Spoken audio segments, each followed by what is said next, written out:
13h à l'écoute de Radio Sénégal, au micro d'Orbal Jacob.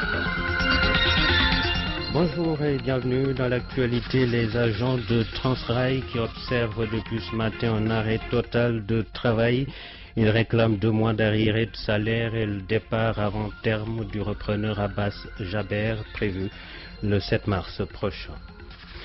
L'année scolaire pourrait être perturbée. Le grand cadre des syndicats d'enseignement a déposé ce matin un préavis de grève. Il dénonce le retard noté dans la prise en charge de ses revendications. Le tribunal de grande instance de Fatick abrite depuis ce matin la première session de sa chambre criminelle. Elle doit juger 17 affaires d'ici le 25 janvier. À suivre la page des sports présentée par Tanda Khandiaï et la revue de presse signée Arona Diouf. Les agents de Transrail observent un arrêt total de travail depuis ce matin. Ils réclament 2 mois d'arriérés de salaire. Il s'agit des mois de novembre et décembre. Le syndicat unique des travailleurs de Transrail pointe un doigt accusateur sur l'ex-repreneur Abbas Jaber et réclame son départ avant terme prévu le 7 mars prochain. Bassirou Silla. Outre les ateliers qui ont baissé très tôt au pavillon, les services ressources humaines, comptabilité, approvisionnement et SIAM qui s'occupent de tout ce qui est transport à Transrail ont observé un arrêt de travail. Le syndicat unique des travailleurs de Transrail les y ont contraints en les délogeant de leur poste. Le Sutrail s'offusque du non-paiement des salaires de décembre qui, selon le syndicat, rend le climat dans l'entreprise de plus en plus vicié. Mambay Tunkara, le secrétaire général du Sutrail. Le mois passé, nous n'avons pas perçu des salaires jusqu'au 23, avec toutes ces conséquences fâcheuses. Aujourd'hui, vous avez vu les machines, on était à 13, on est à 3 machines. Ils n'achètent plus de pièces. Les machines sont à l'arrêt. Et actuellement, qu'est-ce qui se passe? Vous avez constaté avec nous qu'il n'y a plus d'eau à Transrail. Le forage qui lui servirait comme un corps d'alimenter l'entreprise est en panne. Depuis quelques jours, ils n'ont pas acheté de pièces pour réparer ça. Donc, c'est fort de tous ces éléments-là que le bureau du syndicat s'est réuni samedi en réunion extraordinaire pour analyser la situation. Donc, suite à cette réunion, le bureau a décidé d'observer des arrêts de travail de 0h à 16h. L'ex-concessionnaire de Transrail, Abbas Jaber, à qui la responsabilité est imputée, doit passer la main le 7 mars prochain. Le Sutrail appelle l'État du Sénégal à le faire partir avant la date butoir de peur qu'un cocktail explosif ne détonne dans l'entreprise, ce qui, pour les cheminots, pourrait engendrer des conséquences plus fâcheuses. Bassirou Silla, Thiès, RTS. Bassirou Silla, la grève à Transrail est ressentie au niveau du petit train de banlieue. Ses usagers habituels peinent à se déplacer et le train immobilisé subit des pertes financières selon ses responsables. Voici les explications de Demba Diaw. À Transrail, la grève a démarré à 0h ce lundi et va se poursuivre jusqu'à 16h. Les usagers du petit train de banlieue ressentent déjà la grève. C'est le directeur général du petit train de banlieue qui parlait ainsi. Vous savez, le système ferroviaire sénégalais, il est fait de telle sorte que c'est Transrail qui était le concessionnaire du réseau qui s'assure de la sécurité de circulation. Et donc, s'il n'y a pas d'agent d'aiguillage ou de sécurité de la circulation, PTP ne peut pas faire de circulation. Du coup, tout ce qu'on devait faire dans la matinée, on n'a aucune circulation. On n'a pris aucun usage parce que nos trains ne peuvent pas bouger. Notre recette journalière devient zéro. Mais ce qui est le plus dommageable, c'est que les usagers, de nombreux usagers, ils attendraient le train ce matin pour se rendre au travail. Et il n'y a pas eu de train, malheureusement. Joseph Gabriel Sambou estime que la facture sera salée pour le petit train de banlieue. Il y a un gros impact sur l'exploitation du petit train de banlieue. Toute notre recette journalière devient zéro. On perd au moins 3,5 millions. Et c'est le lundi, d'habitude, c'est notre journée de très forte recette. Bon, je n'ose pas dire ce qu'on a perdu. Les autorités sont au courant avec les différents ministres concernés par le problème Transrail. Les ministres sénégalais et maliens. Au téléphone, le directeur général du PTB révèle que les autorités sénégalaises et maliennes sont en réunion à Dakar pour trouver une solution à la grève. Demba Diaw, à l'écoute de Radio Sénégal, il est 13h04. La mairie de Mermoz-Sacré-Cœur n'a pas déguerpi ce matin les mécaniciens établis à l'ancienne piste de l'aéroport de Dakar. Ils sont toujours sur le site et souhaitent y rester. Ces 3000 ouvriers regroupés au sein de l'association des techniciens après-vente de l'automobile soutiennent être en discussion avec les autorités. Kida Sané. Les 3000 mécaniciens et chefs de garage qui travaillent sur le site de l'ancienne piste peuvent pour l'instant pousser un ouf de soulagement. Sommés hier dimanche par la mairie de Mermoz Sacré-Cœur de quitter les lieux, ils sont toujours là. Ce matin, même si le garage est moins animé que d'habitude, ils réparent les véhicules. Et pour cause, ils ont entamé des négociations avec les autorités. Seydou Diallo est le président de l'association des techniciens après-vente de l'automobile. On est en train de négocier avec les promoteurs, avec tout le monde, avec les autorités. Même Bart a dit qu'il a soumis ça aux autorités. Donc on entend le résultat de ces négociations. Mais sinon, pour le moment, tout est calme. On a apaisé. On ne veut plus d'histoire. La préfecture, c'est l'autorité. S'il nous convainc, on va le répondre. Mais de toute façon, nous, on est là. Moi, je suis très optimiste parce que je sais que nous aurons une issue heureuse. Le souhait de ces mécaniciens qui prétendent occuper les lieux depuis près de 16 ans, c'est de rester sur place, à défaut avoir un autre site de recasement. On est en train de négocier, il y a beaucoup de pistes, mais je ne peux pas les dévoiler actuellement parce que je ne sais pas laquelle on va prendre. Une solution qui arrangerait et le promoteur et vous-même. Et nous-mêmes, voilà. Et on regrette ce qui s'est passé. Il y avait des échafaudés, c'était le jeudi dernier. Entre le maire, quand il est venu ici, ils ne se sont pas compris, il y a eu de petits problèmes, mais ce que je regrette. Ces mécaniciens restent tout de même optimistes quant à l'issue heureuse de ces négociations avec les autorités, car pour certains, ils ont bel et bien le droit d'occuper les lieux qui, selon eux, leur a été octroyé par l'ancien maire Mamadou Diop en 1999. Cette année scolaire pourrait être perturbée. Le grand cadre, c'est celui dirigé par Mamadou Dianté, a déposé ce matin un préavis de grève. Le syndicat d'enseignants s'insurge contre le retard noté dans la prise en charge de ces revendications. Il s'agit entre autres de la formation diplômante et le paiement des rappels. Voici les précisions du secrétaire général du grand cadre, Mamadou Lamine Dianté, joint par Arona Diouf. On était convenu avec le gouvernement sur un certain nombre d'engagements qui étaient pris par le gouvernement et qui devaient être exécutés au plus tard le 31 décembre. Et malheureusement, on a constaté que ces engagements-là ne sont pas honorés, puisque cela va provoquer certainement une frustration du côté des enseignants qui pourrait déboucher sur des plans d'action. Nous avons voulu donc parer à toute éventualité et nous inscrire dans la légalité. Et quels étaient ces engagements-là? Le président de la République était le dernier à s'engager après donc le gouvernement et monsieur le Premier ministre. Ces engagements ont trait à la formation diplômante des enseignants, aux lenteurs administratives, à la gestion démocratique du personnel, mais également au paiement des rappels dus aux enseignants. Je crois que sur tous les engagements du président de la République aujourd'hui, il n'y a que la question de la validation qui connaît un certain nombre d'avancées. Est-ce que vous avez pris langue avec le gouvernement pour savoir où se situe le blocage? Depuis cette rencontre du 10 octobre avec le président de la République, nous n'avons eu aucun contact de la part du gouvernement. Les seules informations que nous avons, ce sont les informations qu'on obtient au détour donc des visites qu'on fait dans les bureaux de certains directeurs ou dans certains services. Maintenant, quelle sera la suite à donner après ce préavis de grève-là? Nous allons peut-être dévoiler le contenu du préavis de grève après en avoir informé donc la plénière. Mais ce qui est clair, c'est que la plénière va définir également un agenda de tournée de mobilisation des enseignants pendant le mois qui va suivre, tout en restant à l'écoute donc du gouvernement. Et si au-delà donc de cette durée légale de préavis, rien n'est fait, évidemment, nous nous réservons le droit de dérouler des plans d'action. C'était Mamadou Lamine Dianté du grand cadre des syndicats d'enseignants, par ailleurs secrétaire général du SAEMS-CUSAMS. Les journalistes à l'école de la justice sociale, c'est une initiative du Haut Conseil du dialogue social. L'objectif est d'échanger sur le droit social et peut-être envisager la mise en place d'un réseau des journalistes. Le ministre du Travail a présidé cette cérémonie. Ndeye-Fatou Ndiaye.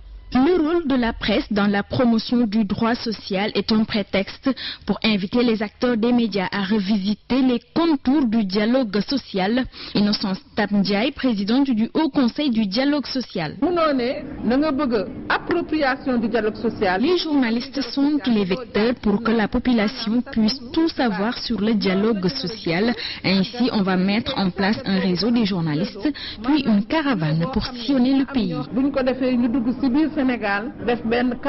Les journalistes jouent un rôle essentiel dans la société, d'où la nécessité d'une bonne formation de base, mais aussi une bonne maîtrise de l'information à diffuser. Mansour Sy, ministre du Travail. Il me semble possible que nous convenions que du journaliste il est d'abord attendu qu'il informe le public, qu'il mette à la disposition de ses lecteurs, auditeurs ou téléspectateurs l'information pertinente qui permet à ceux-là d'être édifiés. Mais s'il en est ainsi, le journaliste doit aussi se révéler un grand pédagogue, c'est-à-dire se donner les moyens en un temps forcément réduit de rendre son message digeste, audible, intelligible. Cependant, s'il faut au journaliste pour exercer convenablement son métier, ne doit-il pas aussi avoir une éthique de responsabilité, l'obligeant à faire la part des choses? La rencontre avec les autorités a permis aux acteurs des médias de revenir sur les maux de la corporation, entre autres l'absence de contrat en bonne et due forme,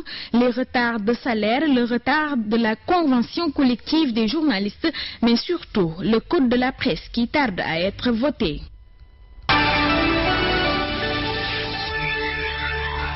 13h11 à l'écoute de Radio Sénégal. La commune de Mbadakhoune a reçu une ambulance médicalisée d'une valeur de 15 millions de francs CFA en don de l'association Hors Source basée en France qui vient faciliter l'évacuation des malades dans cette localité.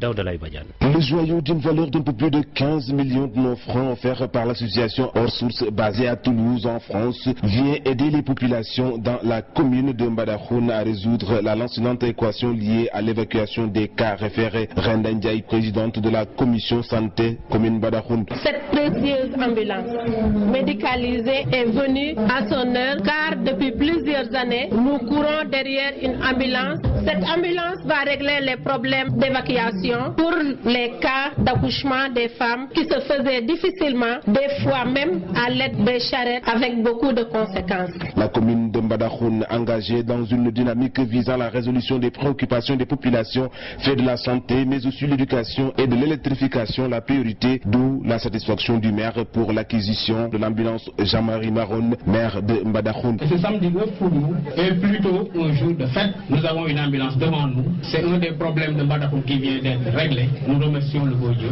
et nous remercions également l'association Hors Source. L'association Hors Source, animée par un élan de solidarité, se montre disposée à faire autant dans d'autres contrées au profit des communautés. Maria Masek parle au nom de l'association. La solidarité nous permettra de rétablir l'éthique qui manque à bien des égards. Donc je suis du côté du peuple, je suis du côté de la mise en place d'une bonne gouvernance. RTS. Le tribunal de grande instance de Fatick abrite depuis ce matin la première session de sa chambre criminelle. Elle va se poursuivre jusqu'au 25 janvier avec 17 affaires à juger pour cette première journée. Il s'agit d'un cas de détention et trafic de chanvre indien et un autre de vol commis la nuit avec moins de locomotion. Les détails avec Mamadou Lamine Biaï.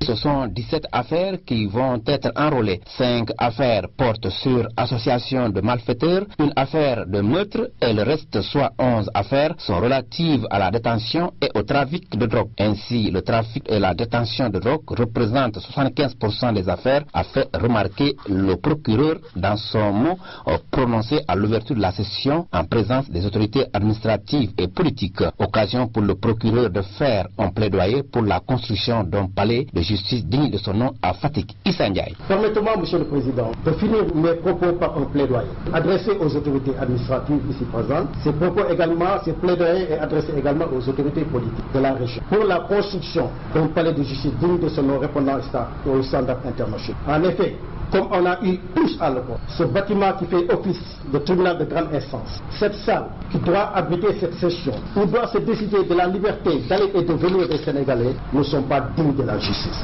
Lui emboîtant le pas, Maître Bassirou Saho, parlant au nom du bâtonnier, a fait le même plaidoyer. Il a émis le souhait pour que la chambre criminelle qui procède par session soit transformée en chambre permanente. Pour la première journée d'aujourd'hui, 2 affaires sont enrôlées. L'une concerne le sieur Ndiaye en détention préventive pour détention et trafic de chanvre indien. La deuxième affaire concerne Abou Cham, poursuivi pour vol en réunion la nuit avec moins de locomotion, association de malfaiteurs. Le président du tribunal a prié Dieu de leur donner les moyens de rendre une justice juste et équitable, car pour Salou Ndiaye, Dieu est le seul juge qui n'a pas besoin de PV de police ou de gendarmerie pour rendre ses sentences. RTS Fatick, Mamadou Lamine. Le monde bouge et vous deviez le savoir. C'est pourquoi Radio Sénégal vous tient informé des faits Gestes et paroles qui impactent la marche du monde. C'est géo, c'est politique et c'est international. La justice nigérienne a rejeté ce matin la demande de liberté provisoire en faveur de Hama Amadou, l'ancien président du Parlement et candidat à la présidentielle nigérienne. De février prochain reste donc en prison. Il est détenu dans une affaire de trafic présumé de bébés. Des Pakistanais en Syrien violemment agressés hier en Allemagne. C'est en fin d'après-midi, près de la gare de Cologne, qu'un groupe d'inconnus a pris à partie 6 Pakistanais blessants. 2 d'entre eux, selon la police. Peu après, dans la même zone, 5 personnes ont attaqué et blessé un Syrien de 39 ans. Omnisport. Omnisport. Tous les sports. L'essentiel des sports sur RSI 92.5. Omnisport. Omnisport. Tous les lundis, 20h, 21h30. Reportages, portraits, dossiers, invités, résultats et coulisses. Omnisport. L'intégrale des sports tous les lundis, 20h, 21h30. Sur Radio Sénégal International. La page des sports avec Tada Khaniaï. Bonjour. Bonjour. Et nous démarrons par le football avec la 8e journée du championnat de Ligue 2 cet après-midi. Oui, et exactement à 16h, c'est au stade de Demba Diop, la Renaissance de Dakar qui reçoit l'équipe du Port, et à 18h, Yego va en découdre avec l'AS Pékin. Des résultats techniques déjà enregistrés avec Génération Foot qui appuie le meilleur sur l'équipe de Dakar Sacré-Cœur 2-0 et reste leader avec 19 points. Tenguet FC a pratiquement dominé de Ndarguet. 3-1, Etix qui s'impose contre le Duc 1-0, et c'est une grosse opération que les militaires de l'ASFA ont réussi sur le terrain de Dara. 1-0, c'est donc la deuxième victoire de l'équipe de l'ASFA. Toujours du football en Ligue 1. Oui, la Ligue 1, la fin de cette journée hier, dur pour les équipes de tête, et puis le Ndiamour de Louga qui chute chez lui, et devant cette équipe-là, celle-là qui était lanterne rouge. Il s'agit bien sûr de la Sunayor de Diourbel, 2-1 pour les Diourbellois qui justement cède la lanterne rouge à l'équipe de Niariteli, une équipe de Niariteli battue par le GFC 2-0. Mour Petite Côte Dauphine de Louga n'a pu sauver justement sa peau, battue par l'Olympique de Ngor 2-0, et contre mauvaise fortune, bon cœur, bravo à l'entraîneur Karim Mané de Mour. On reste à Mour pour signaler que le stade de Mour a été tenu en échec par l'équipe de Djambar, 1 but partout. C'était à Caroline Faye samedi. Gorée et Djaraf se sont neutralisés dans un nul blanc, et le Casasport qui a battu l'équipe de Wakam, c'était à Ziguinchor 2-0, et puis la Douane qui était en quête d'une victoire pour se relancer. Cette équipe de la Douane a réussi puisque les hommes de Karim Segadjouf ont littéralement dominé la Linguère, le score 4-0. Voilà, Tandara, des problèmes de son, mais nous sommes bien obligés de continuer ce journal. Encore du football avec les supporters du Casasport reçus cet après-midi par le ministre des Sports. Oui, tout à fait, c'est à 17h exactement au cabinet du ministre. Les supporters du Casasport à l'Ecasa, vainqueurs du trophée Fair Play de la Confédération africaine de football, ont reçu les félicitations de la Fédération sénégalaise de football.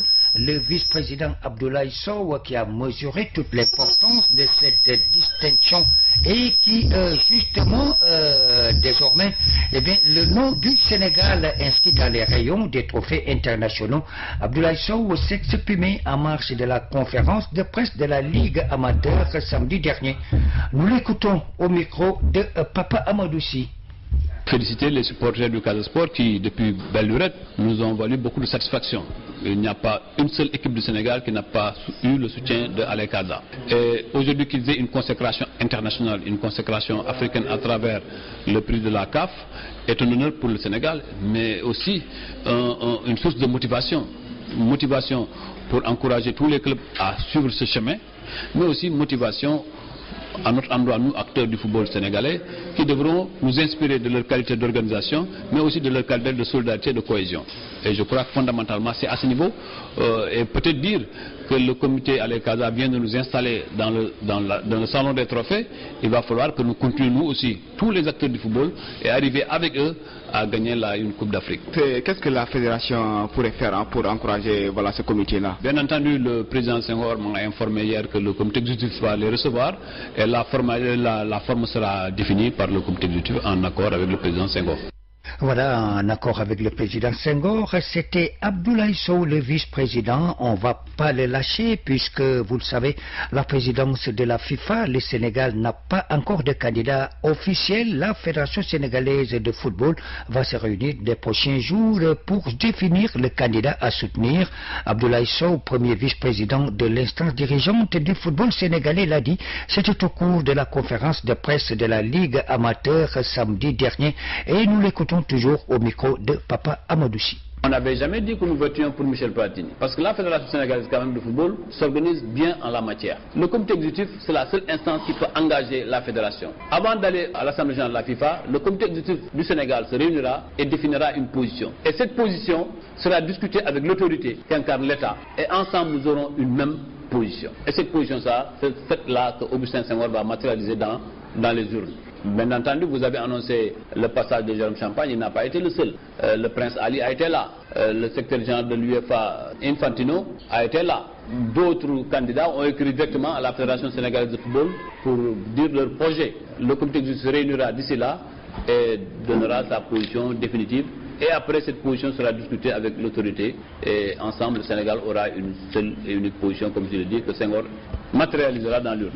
Voilà, et donc on va suivre justement ce candidat du Sénégal. Alors on reste toujours à la FIFA avec le Ballon d'Or 2015, un Ballon d'Or qui sera attribué ce soir à un des trois finalistes, Lionel Messi, Cristiano Ronaldo, mais également à Neymar, ce sera à Zurich. Alors Gorbel, je ne vous cache pas mon candidat, en tout cas, eh bien Lionel Messi. Alors, bonne chance à Messi. À présent, parlons de National Pop à Bakel. Oui, le stade départemental de Bakel en état de délabrement très avancé et qui sera réfectionné cette année. Engagement pris ce dimanche, c'était justement à Kidira par le président du conseil départemental Ibrahima Diallo. C'était en marge de la finale des phases départementales remportée par l'ASC Sangaté de Moudiri. Et donc au détriment de l'ASC Ouché Medou, je ne garantis pas la prononciation, mais en tout cas il va nous dire tout à l'heure, puisque c'est donc Sangaté qui a gagné 1-0, Ibrahima Omar Baldé. C'est dans un stade municipal de Kidira plein à craquer que l'ASC Sangat de Moudéry a été sacrée championne départementale de l'handicap de Bakel édition 2015. L'unique but de la rencontre a été inscrit à la 70e minute par le dossard 15 de Moudéry, Papis Dia. Finaliste malheureuse, l'ASC Ourohimadou, qui en est à sa première participation en phase départementale, accepte le résultat avec philosophie. Sega Kamara, son capitaine. Et on félicite toute la population de Ourohimadou et on prend la défaite avec philosophie. Yaya Traoré, capitaine de Moudéry. Ça fait du plaisir, on a remporté la coupe. C'est la fierté pour nos peuples et pour nos joueurs aussi. Les adversaires, bon, c'est pas de ça fait plaisir d'être là aussi. Entouré de plusieurs cadres du département, le parrain Ibrahima Diallo, président du conseil départemental, annonce la réhabilitation du stade départemental. Par ailleurs, nous avions un stade départemental à Bakel délabré. Nous avons inscrit cette année dans notre budget, nous, conseil départemental, la réflexion de ce stade départemental. Ibrahim Omar Balde, Kidira, RTS.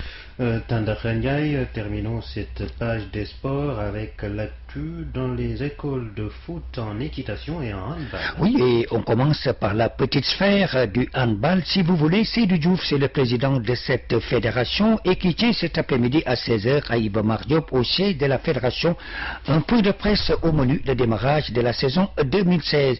Les écoles de football, le tournoi de remerciements, c'était hier à Sébikotane en Pipi, l'école de football Mambaïfal école de football Mambaye Foot qui l'emporte au tir au but 2-1 et donc là 2 tirs au but à 1 contre Omar Diatta. En Benjamin ABC Foot en revanche battu par l'école de football Omar Diatta au tir au but 4-2. Gérard Bampoki, Ibrahima Faye et la Djidjaou, tous des encadreurs d'école de football honorés à la mairie de Sébikotane. Équitation enfin, la journée internationale hier au RCD a donné les résultats suivants. National 1 remporté par Goresek sur Prétistar, le National 2 avec la victoire de Amadou Kazoum et puis le National 3 Yasser Aïdibé et c'est Goresek qui remporte également l'épreuve élite. C'était la page des sports présentée par Tanda Khanyaï. Merci.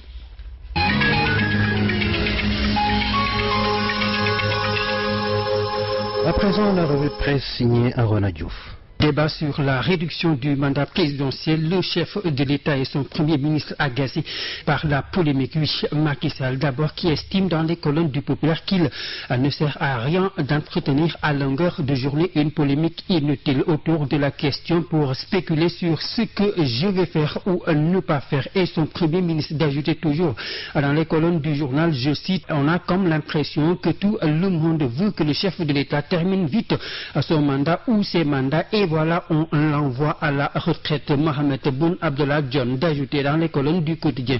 Nous n'accepterons pas, dit-il, la dictature de la pensée unique, estimant ainsi écrit la tribune que le gouvernement n'a en tout cas de leçons à recevoir de personnes. Impossible donc, déclare le chef de l'État, de me tordre le bras. Macky Sall toujours au sujet de la polémique sur la réduction du mandat présidentiel qui se veut clair dans les colonnes de l'Observateur. Je cite, je ne suis pas dans les futilités.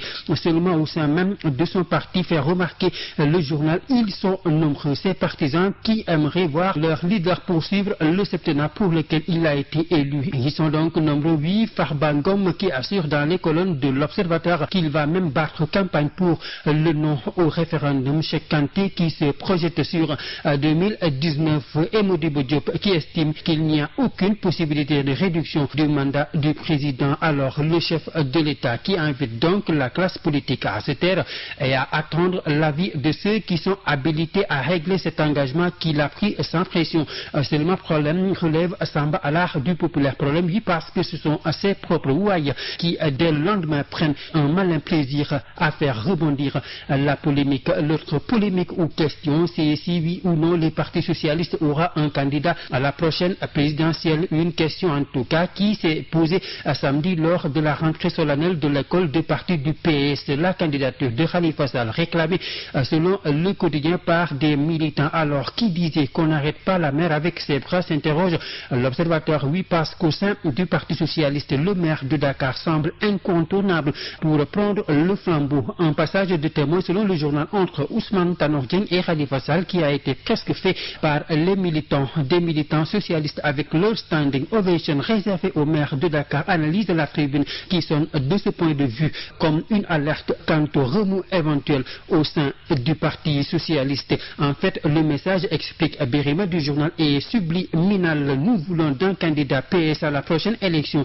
et ce candidat ne sera personne d'autre que Khalifa Sall. Résultat, c'est que dans l'autre référendum au Parti Socialiste, bien sûr, les 8 selon sucré salé pour la candidature socialiste commencent à se manifester et le maire de Dakar, selon le quotidien, semble petit à petit se faire une idée de sa popularité. Puis la presse écrite s'enrichit d'une nouvelle parution Times 24, une parution selon son éditorialiste qui se veut un périodique panafricain et même panafricaniste par son engagement, sa conviction et sa ligne éditoriale de porter des informations sur l'Afrique dans un premier temps ainsi que les membres de la diaspora. Et dans ce premier numéro, Times 24 s'intéresse à ce statut de première dame, une nébuleuse. Une nébuleuse, oui, parce que dans les républiques, il n'y a aucune fonction attribuée aux épouses des chefs d'État. Pourtant, elles s'impliquent dans le fonctionnement de la République. Dans cette galaxie, le journal nous fait redécouvrir la vie célébrée de véritables épouses de chefs d'État africains